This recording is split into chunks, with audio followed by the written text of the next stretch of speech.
because what you want to do is be over your work. Turn it on at the side. Is anybody left-handed? Good. I don't know if one of us will. Oh well. Well, it's just that the wheel goes the other way.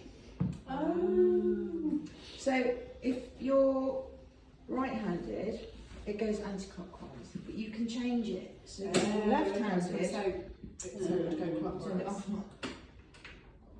then it goes clockwise. I never knew that. It's like being like a so smart when they went. The water goes down the drain and like, oh yeah. I've got towels if you've You got guys got like a toothpick and like a bowl of water and go. Right. Now, The weird thing was when you're on the line as well, it just sits there. Yeah, doesn't move at all. On the line, Yeah, when you're still on the line. so you want to start off with a dry wheel head. If you throw your clay down on a wet wheel head, it'll just skid off. Yeah, basically. So throw it down, and then there's nothing wrong with tapping it into the centre. It just helps, because the idea is to centre it.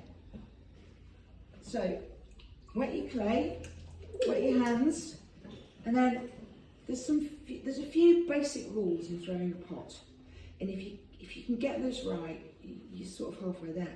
And the first one is that you need to anchor your left arm, because if your arms are flailing around like this, your pot's going to flail around like that. So if you've got this arm, and I try and wedge it into my hip almost. Some people like to rest it on there, but I can't get down. So I just wedge my elbow into here. And then when you cut the clay, you want the line of your arm to be going through the centre like this, because you're slightly pushing that way. And then what will happen here is you push in with this hand. Which hand are you pushing with? Right. Yeah. So that your left is anchored, and you push with your right against it, and then you bring it up. When you push it back down again, you don't want it to be going straight down over the top, because it creates this mushroom like this, and you don't want that. So if you put it into this part of your palm here, and then fold it forwards into the other palm, and then push it down. So that's kind of counterintuitive, really, isn't it? And we do that 3 times. Why? Because it just, in clay, the particles are like plates, and I can feel it. They're not aligned. So it takes like a few times for them all to align, and when they align, it's much smoother. Not as in texture, but as in alignment, I suppose. Okay, so you pull up again. See, and I can already feel that that's much better. And then I get it in there, push it over the top and push down. Now we want to centre it. So that has helped with centering, and it's helped with air bubbles. So if you cut the clay like this, with your little pinky there, and then you want to push down on the top with this fleshy part of your hand here, at an angle.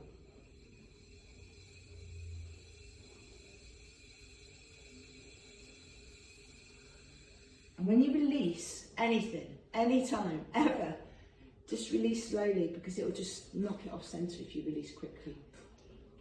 And then make sure it's wet again.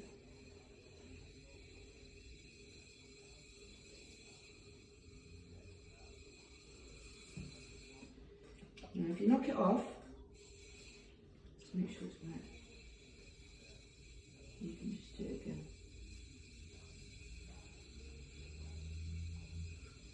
And then just release slowly. And you want that to be sort of the width of your palm. Okay? And then what we have to do is put a hole in the middle. And there's various ways of doing that. Some people do it with 2 thumbs and they push down. Some people do it with a finger and a thumb and they push down. Some people, if it's a small pot, which this is, I was taught that you sort of cut the clay with this hand and you stabilise this hand with that hand. You find the centre with that finger, and then you just push down. Now, you want to be going down only to about 5-6 millimetres. So you've got 5-6 millimetres at the base. And you basically put your needle in, you slide your finger down to where the top of the clay is, and then it'll tell you how much you've got. Roz put hers straight down to the bottom the first time she did take a finger. Yeah. Now, because I want to open up this hole, I put 2 fingers in. Now you have to slow the wheel down somewhat, and How do you do that? with the pedal. Oh. See, look, pedal will go that fast. There's no need for it ever to go that fast, in my opinion. So support the pot, put your 2 fingers in, and then curl them back, pulling the clay straight. How much pressure are you getting on that? Not much. Enough. You sort of want to curl them under so that you've got an undercut on the pot, but you want to pull them at on the same level, like so. Right, and then if you feel it's gone off centre, just put your 2 thumbs in and hold it again. Now, another rule is that you have to compress the base, and in order to do that, you need to support this hand. Now, if you've got one of those thumbs, which I do not, that bends at 90 degrees, then you're winning, but I don't.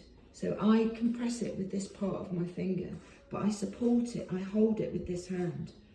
And you just go from inside, and you bring it across, and you do it a few times. So that's like flattening the base, is it? Yes, and the reason it's compressing it, you don't have to push monumentally hard. In fact, I recommend that you don't.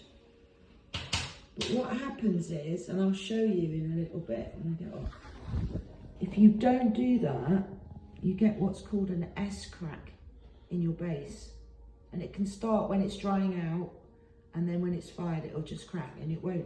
I mean, you can put your pens in it, but you certainly won't be able to drink it out of it. So you do that a few times. And wet your clay again. And with that little pinky, I've made an undercut there. I've made a little indent there. So what you want to do is you get these, on the inside, you get these 2 fingers and you put them into that ridge there. And with this hand, now look, there's various ways of pulling the clay up. You can do it with a sponge, you can do it with your fingers, or you can do it with your knuckle. I tend to do the first pull with my knuckle. So you want to get it so it's like this, and you're pulling it up on this part of the knuckle. So, okay. Your fingers go in there, and then you connect, and that's another important thing.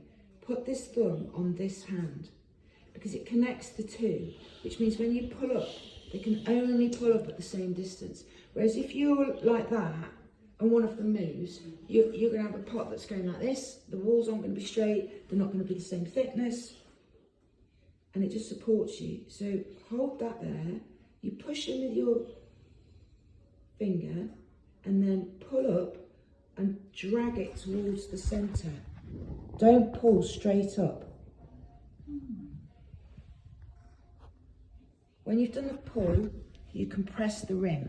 Now to compress the rim, just place your thumb and your finger here. You don't really have to, you're not squeezing it, you're just placing it there. And the other one rests on top of those. And compressing the rim makes it stronger, aligns it again, and then you're ready for the next pull.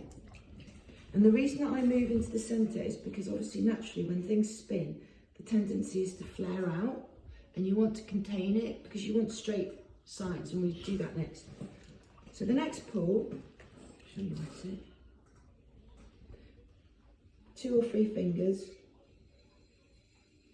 and now you just come up straight.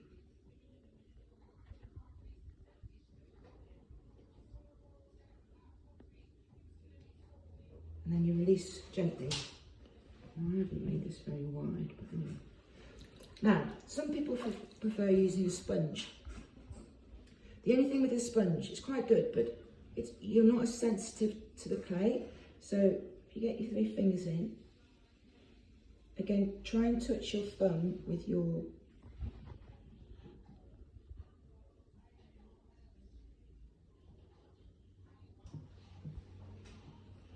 and then compress the rim. And really, you should only be doing it in 3 pulls, because clay gets tired. It just gets wet. It gets tired.